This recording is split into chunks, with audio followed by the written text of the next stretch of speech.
merci à tous.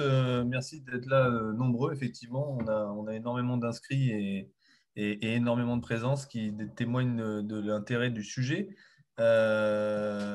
Sujet d'actualité s'il en faut, puisqu'effectivement, nos amis de la CNIL vont nous parler du droit des cookies en général et singulièrement des dernières recommandations qui ont pu être émises sur le sujet. Alors, pour ceux qui me connaissent, je suis Eric Barbry, je suis avocat chez Racine, je suis en charge de l'équipe IP, IT, Data, mais aujourd'hui j'interviens en tant que coprésident de la commission juridique de l'Axel. Donc l'Axel, Jérôme vous l'a présenté, c'est l'association de l'économie numérique, à l'intérieur de laquelle vous avez plusieurs commissions, dont la commission juridique, et on organise 3 ou 4 fois dans l'année des événements sur les sujets d'actualité, et il nous est apparu qu'effectivement les cookies pouvaient être un sujet d'actualité. En tous les cas, au nombre de questions qu'on a pu me poser en tant qu'avocat cette fois-ci sur comment interpréter les recommandations de la CNIL en matière des cookies, je pense qu'il était beaucoup plus sage et beaucoup plus simple d'aller directement demander l'information à la source.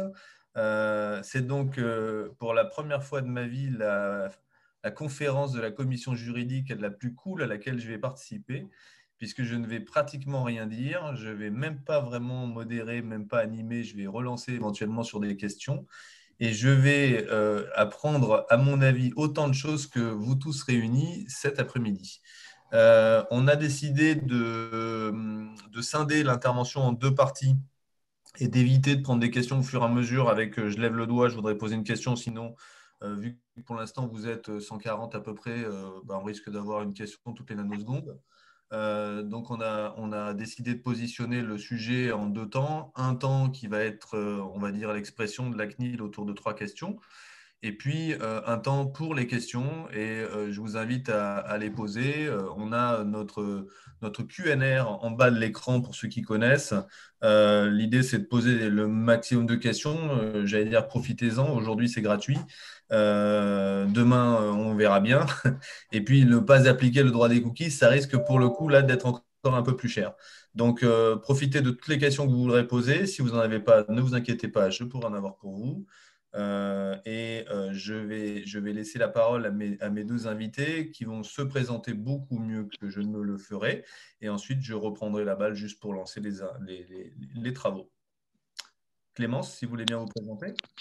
Oui, merci. Donc, bonjour à tous. Je suis Clémence Côté, donc responsable du service des affaires économiques à la direction de la conformité de la CNIL. Et pour vous expliquer ce que fait la direction de la conformité, on est finalement en amont du process d'interprétation de la législation et on accompagne les responsables de traitement en essayant de traduire les obligations que porte le RGPD ou la directive e-privacy dans le cas présent. Et donc, on a notamment coporté avec le service qui est dirigé par Armand Esleu, il va se présenter, les recommandations et les lignes directrices qui ont été récemment adoptées. Bonjour, et donc moi je suis Armand Esleu, donc chef du service de l'expertise technologique, donc le service qui est en charge de traiter les aspects techniques sur lesquels doit intervenir la CNIL, et donc qui est évidemment intervenu sur le sujet des cookies à la CNIL. Du coup, je vais démarrer donc pour annoncer très rapidement le plan de ce qu'on va vous présenter cet après-midi.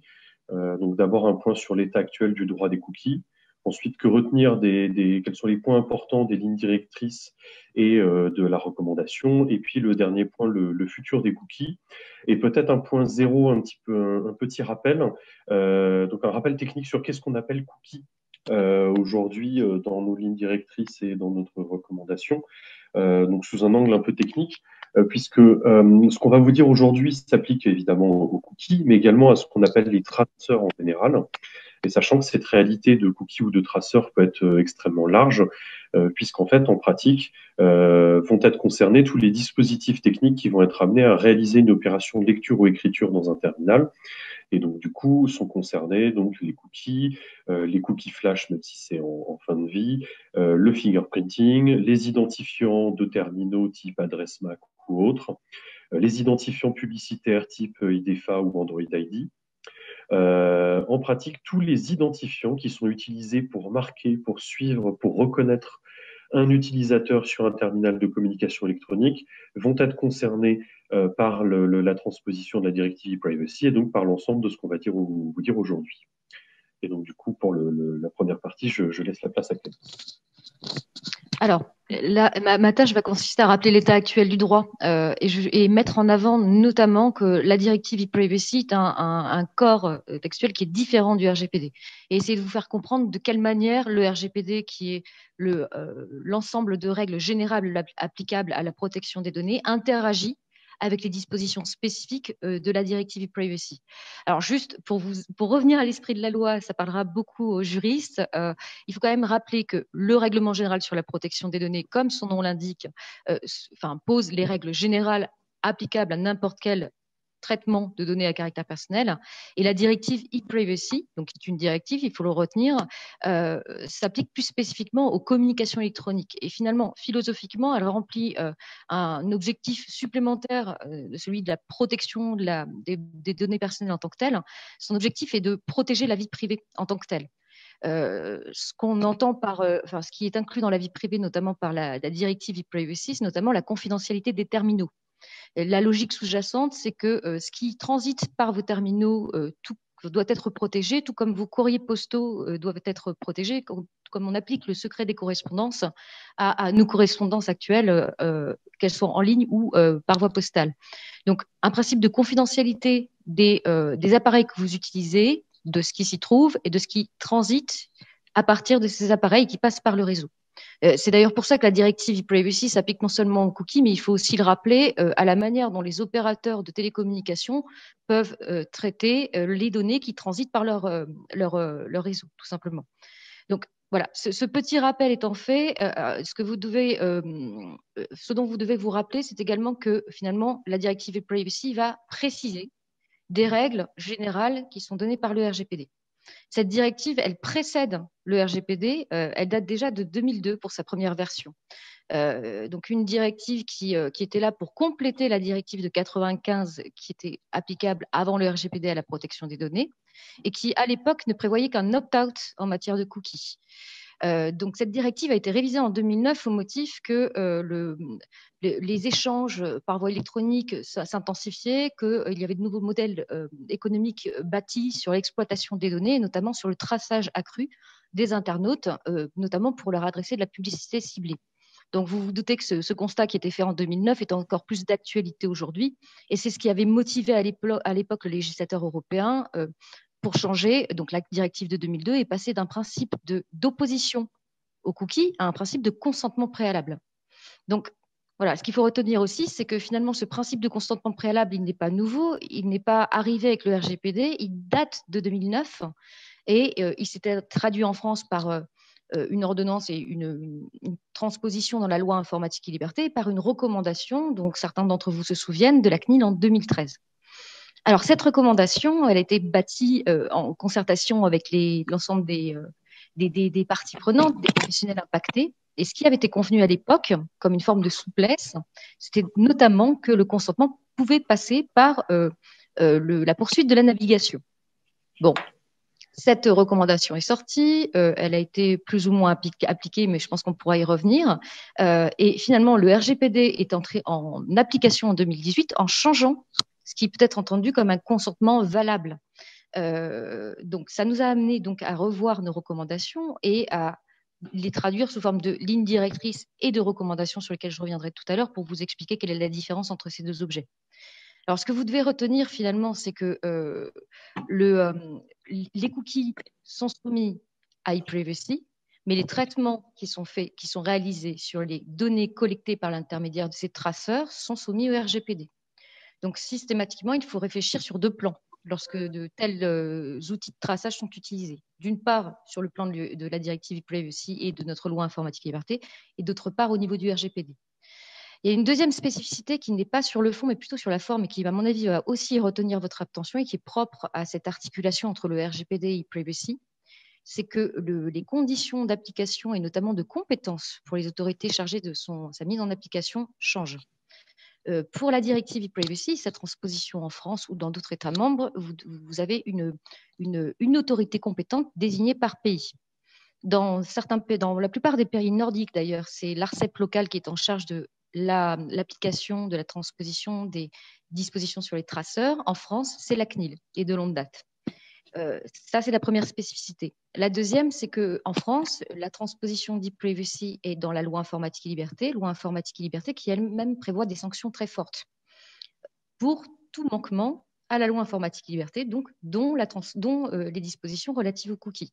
Donc, on est sur des sanctions qui sont équivalentes à celles du RGPD, sanctions que la CNIL peut mettre en œuvre de manière autonome, en fait, contrairement aux autres manquements qui relèveraient du RGPD, parce qu'on est encore une fois face à une directive qui est différente du RGPD, qui donc relève de spécificités nationales et relève d'un champ d'application territoriale propre. Donc, la CNIL, en substance, peut s'adresser à n'importe quel organisme dont le traitement s'inscrirait dans le cadre d'activité d'un établissement qui sera en France, qui est très large, et peut éventuellement s'adresser à des structures qui ont non seulement leur établissement en France, mais principal, j'entends, mais également à des structures qui ont leur siège social hors de l'Union européenne. Donc, c'est une deuxième spécificité. Et un troisième point aussi qui est important de souligner, c'est que finalement, les décisions que la CNIL va pouvoir prendre par rapport aux traceurs cookies, peuvent finalement suivre deux voies différentes. La première, c'est finalement d'activer l'article 82, uniquement la transposition d'e-privacy, et de gérer les choses de manière autonome sans passer par le mécanisme de coopération prévu par le RGPD, en activant uniquement l'article 82 de notre loi qui correspond à la transposition de la directive e-privacy.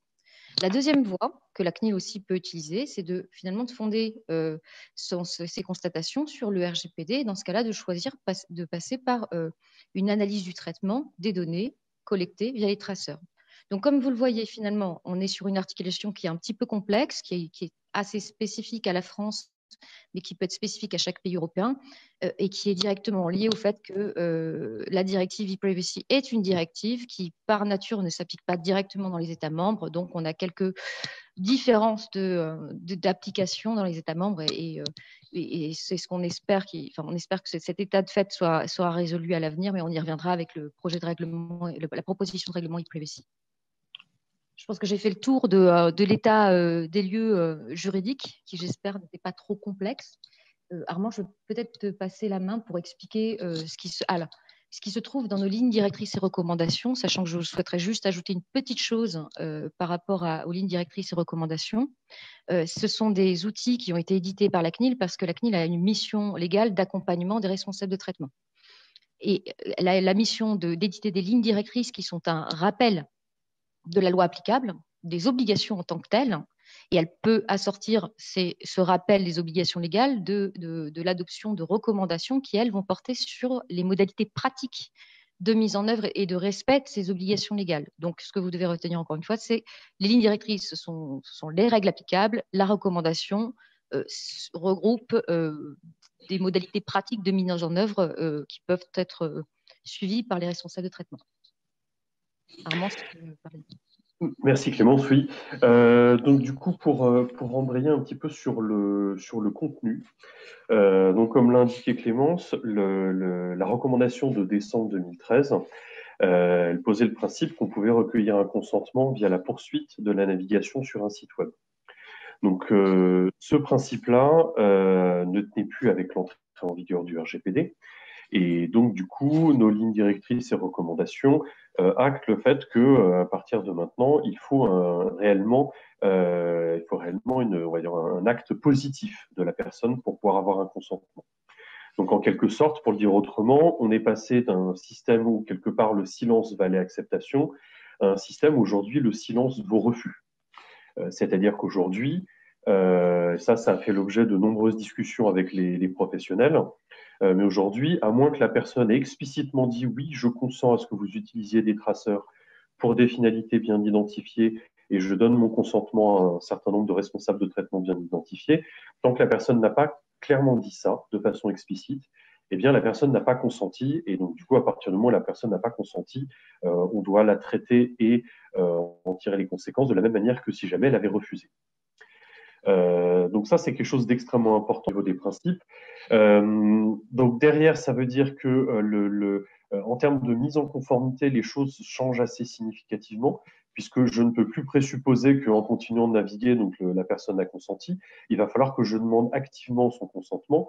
Et donc, en termes d'outils de mise en conformité, voilà, les outils qui doivent permettre de recueillir ce consentement sont très différents. Il faut mettre en place d'autres outils d'écran, etc.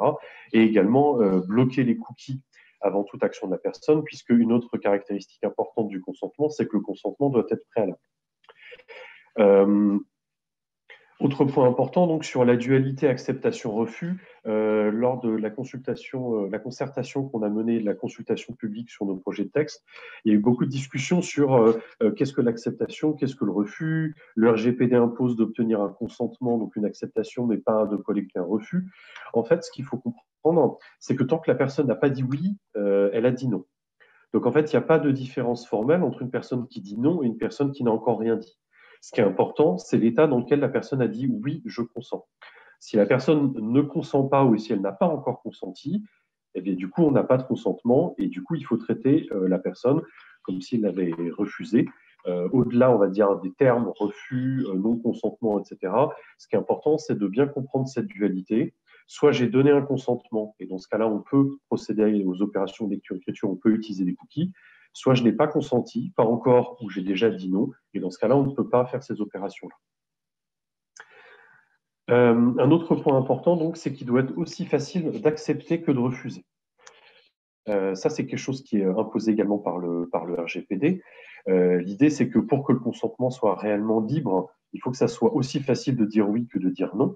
À partir du moment où c'est significativement plus compliqué de dire non que de dire oui, eh bien, du coup, on crée un déséquilibre et on va forcer le consentement des personnes, puisque si je dois naviguer sur 10 écrans différents avant de tomber sur le bouton qui me permet de dire non, eh bien, matériellement, je vais forcément être beaucoup plus enclin à dire oui, mais en quelque sorte, on m'aura forcé la main et on m'aura forcé à faire un choix qui, en fait, n'était pas le mien initialement. Donc ça, c'est quelque chose d'important aussi, qu'il faut garder en tête lorsqu'on détermine le design des écrans de recueil du consentement. Il doit y avoir une symétrie entre la facilité d'accepter et la facilité de refuser. Et l'autre point également aussi imposé par le RGPD, c'est la possibilité de retirer son consentement. Le retrait doit être aussi facile, le retrait du consentement, que le fait de consentir. Donc, ça veut dire qu'à tout moment, les personnes doivent pouvoir retirer leur consentement et revenir sur le choix qu'elles ont préalablement effectué. Donc voilà sur ce premier point. Je redonne la main à Clément sur le point suivant. Alors, le deuxième point qui change par rapport à notre recommandation de 2013 et qui reprend d'ailleurs quelque chose qui a été confirmé par le Conseil d'État, c'est que l'interface de recueil du consentement doit comporter l'identité de l'ensemble des responsables de traitement, c'est-à-dire les entités qui décident de déposer un traceur pour leur compte et pour une finalité qu'ils déterminent. Bon, en substance, une régie qui va décider de déposer un cookie pour son propre compte devra avoir son identité figurée dans une liste qui, c'est une souplesse que la CNIL a accordée, peut être accessible via un lien hypertexte qui se trouve sur la première strate d'information. Mais son identité doit s'y trouver, tout simplement parce que c'est un responsable de traitement et qu'en tant que responsable de traitement, il est dans l'obligation de prouver le consentement et qu'en cas de contrôle, la CNIL peut demander des comptes. Donc, par rapport à ça, on est conscient de la difficulté de mettre à jour régulièrement la liste des tiers responsables de traitement de l'opération de traçage, mais il va falloir mettre en place un système d'audit de vérification régulière pour s'assurer que l'ensemble des structures qui devront par la suite prouver le recueil d'un consentement valable quant à leur identité, seront en mesure effectivement de fournir cette preuve. Ça a été très contesté, mais encore une fois, c'est un point qui a été revalidé par le Conseil d'État. Et petite précision, on ne parle pas, et je parle aux juristes, qui auront en tête la notion de destinataire qui se trouve dans le règlement général sur la protection des données. Ici, on ne parle pas de l'obligation d'information de l'éditeur du site sur les catégories de destinataires ou destinataires. On parle bien de l'obligation de ces structures qui sont responsables de traitement de communiquer quant à leur identité pour se prévaloir d'un consentement valable, parce que notamment il est éclairé par rapport à leur identité. Et justement, ça me permet de passer la main à Armand pour qu'il vous explique le mécanisme de preuve aussi qui est inséré dans nos recommandations. Tout à fait. Donc, une autre obligation du RGPD, c'est de permettre d'avoir une preuve du consentement. Donc ça, c'est un principe général, sachant que la déclinaison dans le contexte des cookies est loin d'être triviale, puisqu'en pratique, les traitements, voilà, les traitements dont vont faire l'objet les personnes sur la base des cookies vont être des traitements pseudonymes. Donc la plupart du temps, les données collectées via les cookies, on n'a pas l'identité des personnes et on est dans un cas d'usage très différent de, par exemple, si jamais vous donnez votre consentement à un traitement dans la recherche médicale, où là, on va pouvoir vous donner un formulaire papier que vous allez signer, etc. Et dans quel contexte dans lequel ça va être plus simple d'obtenir un consentement. Donc là, en ligne, pour obtenir un consentement qu'on peut prouver en ligne, une preuve de consentement, c'est un petit peu plus compliqué. Du coup, ce qu'on dit dans nos lignes directrices et recommandations, donc on réaffirme ce principe qui est issu du RGPD, et ensuite on propose un ensemble de mesures qui sont non exclusives et pour lesquelles on va considérer qu'en fonction du niveau de maturité du responsable de traitement, du nombre de personnes concernées, de l'intrusivité du traitement, il va falloir mettre en place plus ou moins de mesures en question. On a donc un ensemble de mesures non prescriptives qui peuvent permettre d'apporter une preuve. Sachant que là, pour le coup, ça parlera aussi certainement aux juristes, mais on n'est pas sur une logique de preuve absolue, puisque quelque part, si je donne mon consentement sur un site web à ce qu'il y ait des cookies qui soient utilisés pour de la publicité ciblée, le site web ne va pas disposer du fait que Armand Eslo a signé avec son sang tel jour à telle heure et donne son consentement pour un certain nombre de finalités. On va plutôt baser accepter, on va dire, des mécanismes de preuve qui vont reposer sur du process. C'est-à-dire que ce qu'on va aller regarder lorsqu'on effectuera des contrôles chez des responsables de traitement, c'est est-ce que, par exemple, le code informatique du module qui permet de recueillir le consentement, est-ce qu'il est enregistré, est-ce qu'il est tracé dans le temps, est-ce qu'on est capable de voir qu'à tout moment, on a des contrôles qui permettent de s'assurer que le code qui est présent en ligne est bien celui qui a été défini. Est-ce que, par exemple, le DPO fait des captures d'écran régulières du mécanisme de recueil du consentement pour prouver que le mécanisme est là, qu'il est mis en place, qu'il fonctionne correctement. On peut aussi imaginer de faire des audits par des tiers. On peut imaginer également de faire du séquestre de code. On peut aussi imaginer, pour ceux par exemple, qui ont recours à des prestataires extérieurs, que le prestataire extérieur utilise des systèmes de signature électronique pour enregistrer le code et s'assurer qu'il y a une preuve du quel code était utilisé tel jour à telle heure. Voilà, même éventuellement sur la configuration qui est utilisée pour le module de consentement, que le paramétrage de cette configuration soit aussi enregistré dans une espèce de coffre-fort électronique avec de la signature électronique et pour s'assurer de l'intégrité du code. Donc voilà, on accepte tout un tas de moyens qui permettent de recueillir cette preuve. Sachant que là, j'ai parlé de signature électronique, de séquestre de code, etc. Donc, ça semble des termes un peu techniques, peut-être un peu barbares, et tout de suite, on va imaginer que ce sont des choses extrêmement complexes. En fait, très souvent, ça ne va pas être le cas. On accepte des mesures qui sont relativement simples. Faire de la signature électronique et stocker du code sur le long terme pour s'assurer de ce qu'on avait avec un système de traçabilité pour savoir qu'est-ce qu'on avait mis en place tel jour à telle heure. C'est des choses que beaucoup de prestataires savent déjà faire. C'est des choses que déjà bon nombre d'entreprises font pour leurs propres besoins pour être capables de tracer leurs bugs sur leur système informatique, etc. On a même, si ma mémoire est bonne, une société qui propose des outils de recueil du consentement qui nous avait sollicité il y a bientôt 2 ans pour savoir s'ils pouvaient mettre le paramétrage des outils de recueil de consentement dans la blockchain. Enfin voilà, il y a plein de solutions techniques qui sont envisageables. J'ai l'impression que quelqu'un n'entend pas. Est-ce que vous nous entendez bien? Moi, ça hache assez régulièrement, mais je suis peut-être le seul. Bon, bah non, tout le monde dit que ça on entend super bien, donc il n'y a aucun souci, vous pouvez continuer sans problème. C'est chez D'accord. moi, à Nanterre. Très bien, du coup, je termine sur la preuve. Donc voilà, et quand on parle d'outils techniques, c'est pas forcément des choses très lourdes et donc il y a déjà des prestataires qui proposent un certain nombre de choses et très souvent les entreprises ont déjà des choses en interne qui leur permettent de recueillir cette preuve. Et donc ce qu'il faut retenir, c'est que là aussi on a une approche relativement souple et que on n'impose absolument pas le fait de collecter tout un tas de données et de demander aux gens de signer un formulaire papier pour obtenir une preuve de ce qui se passe en ligne. et on ne demande pas non plus de collecter une copie de la carte d'identité. L'idée n'est pas de voilà, de mettre en place des process intrusifs. L'idée, c'est que les responsables de traitement soient capables de démontrer de toute bonne foi qu'ils ont effectivement mis en place quelque chose et qu'ils s'assurent qu'ils suivent effectivement ce qu'ils font. Voilà.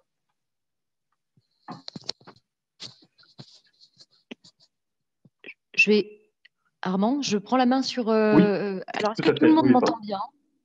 Je pense Oui. que oui. OK. Super.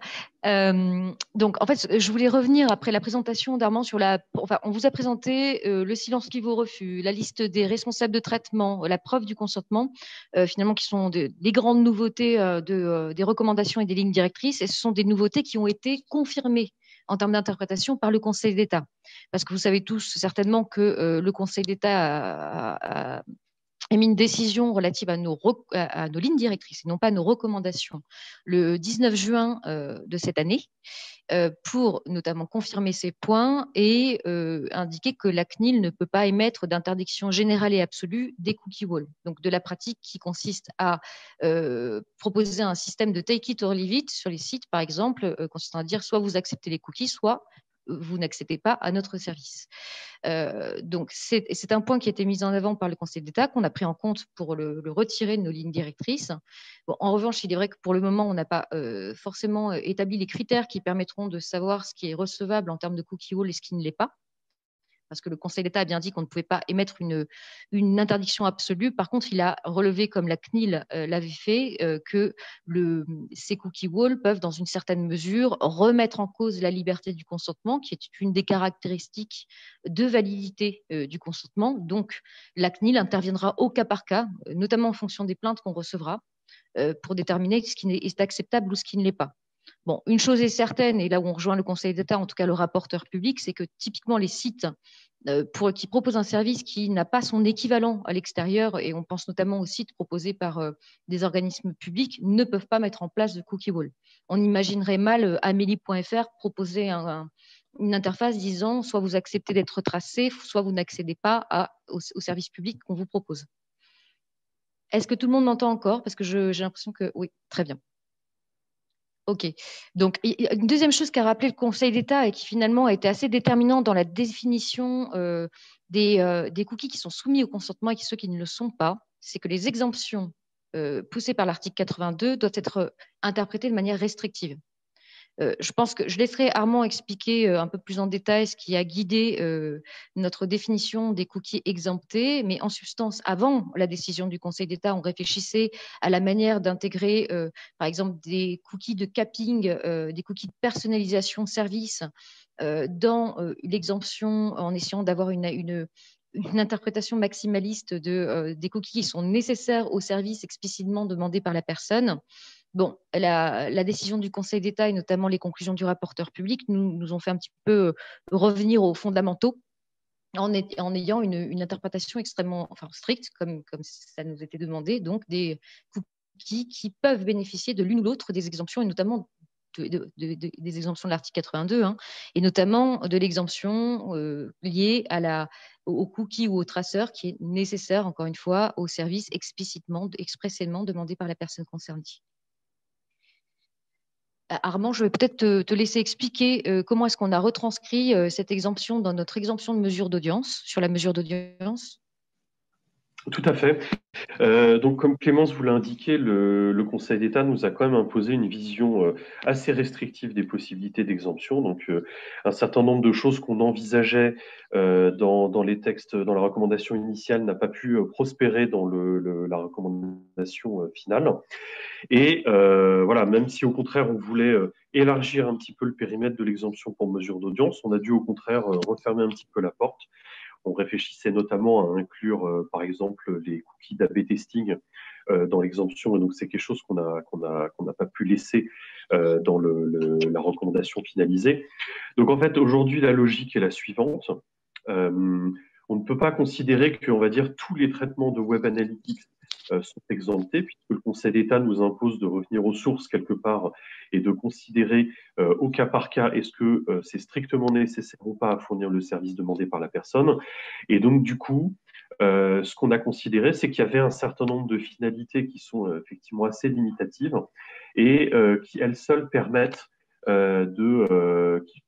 elles seules peuvent relever de ce qui est effectivement strictement nécessaire à fournir le service demandé par la personne. Donc, ça va être, par exemple, la mesure des performances techniques d'un site web ou d'une application mobile, donc s'assurer que l'outil, le service marche effectivement. La détection de problèmes de navigation, les outils de Web Analytics ils servent notamment à vérifier si jamais j'ai pas des liens cassés sur mon site, si mon site fonctionne correctement.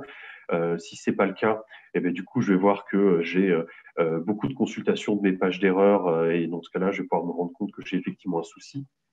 L'optimisation des performances techniques aussi, être capable de suivre la montée en charge d'un service, s'assurer que on estime bien la puissance des serveurs nécessaires, qu'on est bien capable de dimensionner les choses. Donc ces opérations-là, on peut effectivement considérer qu'elles sont strictement nécessaires. Et donc du coup, effectivement, on peut, il n'y a pas besoin de demander le consentement pour ces opérations-là, mais par rapport à ce qu'on envisageait initialement, on a dû effectivement revoir les choses revoir les choses en limitant beaucoup plus fortement. Et donc, on a aujourd'hui un périmètre qui est beaucoup plus restreint. Alors, je vois qu'il y a des questions sur ce point-là, donc je ne doute pas qu'on aura des questions ciblées et qu'on y répondra dans la partie questions-réponses. Mais voilà, la première chose importante, c'est qu'il faut bien avoir en tête que par rapport à la recommandation de 2013, les critères se sont un peu durcis. Alors, sur la manière de l'écrire également, les choses ont un petit peu changé. On est passé d'un système où dans la recommandation 2013, on avait des critères un petit peu en dur dans la recommandation, on va dire très très ciblés. Là, on passe sur un mécanisme un peu distinct puisque le Conseil d'État nous a aussi rappelé que quelque part, la seule chose qui était importante pour l'exemption, c'était la finalité. Donc en fait, dans nos lignes directrices, pardon, on s'attache à décrire des finalités qui peuvent être exemptées de recueil du consentement. Et ensuite, dans la recommandation, on va formuler un certain nombre de recommandations sur la bonne manière de mettre en place ces traitements-là, et sachant que derrière, évidemment, on basculera dans une analyse au cas par cas. Je pense qu'on a fait le tour pour cette deuxième partie. Clémence, à moins que tu veuilles rajouter quelque chose. Du coup, on va… Alors, pardon, j'avais coupé mon micro. Non, juste un point qui me semble important pour vous rappeler que les lignes directrices donc, ont été adoptées et la recommandation, donc, mince, je ne me souviens plus de la date, quel mois? 17 septembre. Merci. Et donc, la CNIL avait acté qu'elle laissait 6 mois de mise en conformité, de délai de mise en conformité à l'ensemble des responsables de traitement. Donc, ça signifie qu'à part… Allô? À compter du 1er octobre. Alors, à compter du 1er octobre, donc compter début avril pour voilà, dire 1er que… avril. On a tous compté le 1er avril. Bon, en tout cas, c'est sans faire de poisson, les contrôles et les sanctions vont commencer donc à partir du 1er avril et ça fait partie des priorités de contrôle de la CNIL pour l'année 2021. C'était une priorité sur l'année 2020-2021.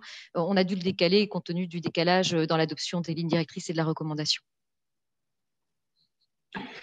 Merci de cette précision, Clémence. Du coup, j'embraye sur la troisième section. La troisième partie donc, du découpage du sujet qu'on avait identifié, c'est un petit peu quel est l'avenir des cookies. Bon, alors ça, c'est un sujet extrêmement vaste. Je vais d'abord vous brosser un petit tableau de l'avenir d'e-privacy, donc sous l'aspect réglementaire, qu'est-ce qui va se passer, qu'est-ce qu'on attend sur e-privacy. Donc Clémence vous a bien expliqué qu'à date, donc c'est une directive européenne, donc qui est transposée un peu différemment dans les États membres. L'avenir d'e-privacy, c'est une proposition de règlement faite par la Commission européenne, si mes souvenirs sont bons, en 2017. Non, pardon, 2016 même. 2017, pardon. Depuis cette proposition de la Commission européenne, donc le Parlement a adopté sa version du texte. Et là, on attend depuis plus de 2 ans que les choses se débloquent au niveau du Conseil, puisque le Conseil de l'Europe, donc le troisième organe qui intervient sur les projets de texte européens, a beaucoup de mal à se mettre d'accord sur un projet commun.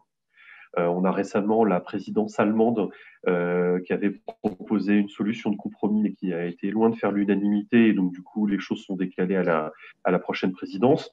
Donc clairement le texte patine au niveau européen Alors, pour la CNIL et pour l'ensemble des autorités de protection, ce projet de texte est extrêmement important.